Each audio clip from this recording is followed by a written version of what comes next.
Okay, अपन अभी क्या पढ़ने वाले हैं, GCS, that is Glasgow coma scale.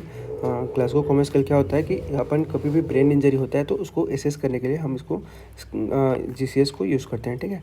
1974 में ये दिया गया था, यूज़ करते हैं। It is use to patient assessed from the range. इसमें अपन पेशेंट को एसेस करते हैं, रेंज करते हैं बिटवीन 3 to 15।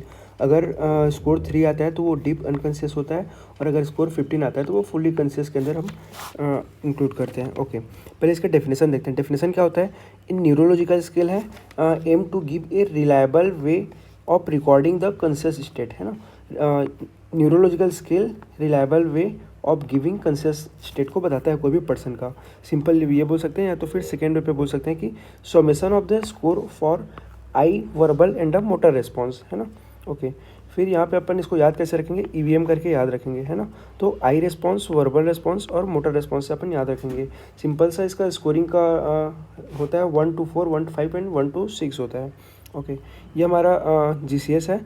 नॉर्मली एडल्ट्स के लिए और इन्फेंट्स के लिए अपन थोड़ा सा डिफरेंट यूज़ करते हैं, तो अपन इसको एक एक चीज़ को डिटेल में देखते हैं। आई होता है वर्बल एंड मोटर को। सबसे पहले अपन देखते हैं आई। आई जो होता है उसको अपन 4 ग्रेडिंग में डिवाइड करते हैं। पहला है हमारा नो आई ओपन, है ना।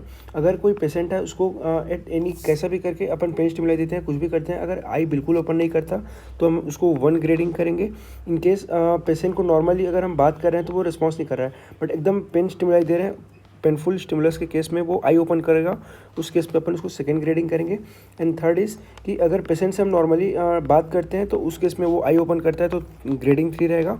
और अगर स्पॉन्टेनियसली पेशेंट आई ओपन करता है, मतलब एक्टिव है, उस केस पे अपन इसको 4th ग्रेडिंग करते हैं।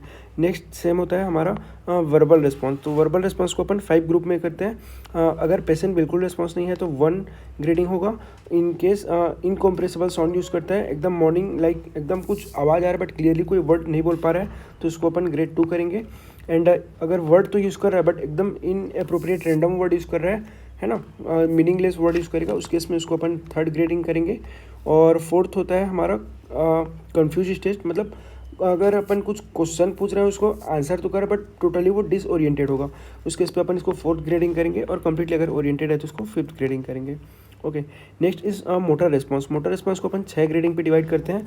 अगर बिल्कुल मोटर रिस्पॉन्स नहीं है तो अपन उसको ग्रेड 1 बोलेंगे।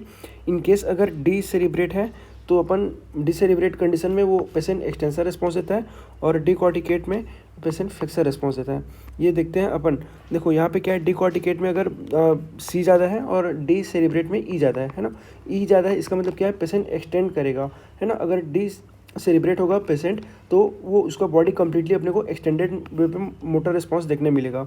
वैसा ही अगर डिकॉर्टिकेटेड रहेगा तो पेशेंट फ्लेक्स्ड दिखेगा, है ना। आर्म को, अपना जो आर्म है उसको फ्लेक्स्ड रखेगा, ऐसा फ्लेक्स रखेगा। ओके, तो ये हो गया। डिकॉर्टिकेट है तो वो अपन उसको 4th ग्रेडिंग करेंगे, और डिसेलिब्रेट है तो 5th ग्रेडिंग करेंगे। नेक्स्ट इज इन केस अगर पेन से वो विड्रॉ कर लेता है ना, मतलब कि अनेबल या फिर अनेबल टू हैंड को लिफ्ट नहीं कर पा रहा है, या फिर अगर हम उसके नेल बेड को कंप्रेस करते हैं तो हैंड को पुल कर रहा है ना, ऐसा अपन चेक करेंगे।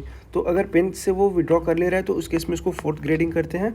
और अगर 5 पेन को लोकलाइज कर पा रहा है वो, है ना, साइट ऑफ पेन को एग्जैक्टली, तो उसको अपन 5th ग्रेडिंग करेंगे। और अगर प्रॉपरली कमांड्स को ओबे कर रहा है तो अपन इसको 6th ग्रेडिंग करेंगे। तो फाइनली क्या हो गया, 4 + 5 + 6 = 15। तो 15 हमारा ग्रेडिंग हो गया। ओके, कंक्लूजन देखते हैं। इंटरप्रिटेशन क्या होता है कि अगर पेशेंट का जो ओवरऑल जो ग्रेडिंग का स्कोर आता है वो 13 to 15 आता है तो इसको अपन माइल्ड या फिर माइनर ब्रेन इंजरी में कंसिडर करेंगे। और 8 to 9 to 12 आता है तो उसको मॉडरेट, और लेस देन अगर 8 to 9 आता है तो उसको अपन सीवियर बोलते हैं। या फिर एक और तरीका है अपन चेक करने का कि अगर कम्प्लीटली वो 15 आ रहा है स्कोर तो उसको अपन अलर्ट बोलेंगे। और अगर 13 आ रहा है तो फिर मतलब कि वर्बल रिस्पॉन्स से स्टिमुलाई कर रहा है ना। इनकेस अगर सारा अगर अपन मेजर नहीं कर पा रहे हैं, सिंपली अगर वर्बल रिस्पॉन्ड कर रहा है वो, तो उसको 13 ग्रेडिंग करेंगे। और अगर स्टिमुलस से रिस्पॉन्स कर रहा है तो उसको 5th ग्रेडिंग करेंगे, या फिर बिल्कुल रिस्पॉन्स नहीं कर रहा है तो 3 ग्रेडिंग करेंगे। ओके, फिर देखते हैं क्या क्या फैक्टर है वो अपने जीसीएस को इफेक्ट करेगा। सबसे पहला कंडीशन है वो है लैंग्वेज बैरियर, क्योंकि अपन को वर्बल रिस्पॉन्स में पेशेंट को अगर अलग मतलब लैंग्वेज समझ नहीं पा रहा है उसके इस पर लैंग्वेज बैरियर हो सकता है। नेक्स्ट इस अगर पेशेंट कोई न्यूरोलॉजिकल डिफेक्ट है, पहले से ही मेंटल उसको कुछ प्रॉब्लम है तो उसके इसमें न्यूरोलॉजिकल भी फैक्टर इफेक्ट कर सकता है। नेक्स्ट है हियरिंग फैक्टर, ये भी हमारा वर्बल में इफेक्ट करेगा। अगर वो पेशेंट सुन ही नहीं पाएगा तो रिस्पॉन्स नहीं करेगा।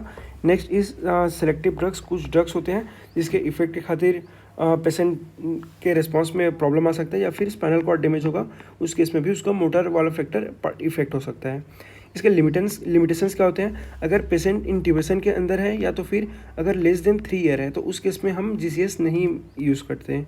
ओके, तो what is the use of GCS?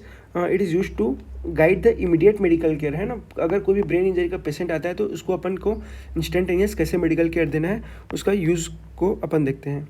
Then next is conclusion देखते हैं। अपन क्या पढ़ा? सबसे पहले अपन उसका डेफिनेशन देखें। जीसीएस का 1974 में आया था। ये क्या होता है? न्यूरोलॉजिकल स्केल होता है जिसके अंदर हम कोई भी पेशेंट को एसेस करते हैं स्कोरिंग के बेसिस में। और फिर स्कोरिंग स्केल देखे थे, है ना, कि 3 होता है, EVM, I, verbal and motor response. Grading होता है 1 to 4, 1 to 5 एंड 1 to 6। फिर उसके फर्दर कंपोनेंट देखे, एंड में उसका इंटरप्रिटेशन देखे कि अगर मोर देन 13, बिटवीन 13 to 15 है तो वो हमारा माइल्ड ब्रेन इंजरी में आएगा, और 8 to 12 है तो वो हमारा मॉडरेट में आएगा, और लेस देन अगर 8 है तो वो सीवियर में आएगा। फिर क्या क्या फैक्टर्स इफेक्ट कर सकते हैं, लाइक न्यूरोलॉजिकल, लैंग्वेज बैरियर, ये सारे देखे।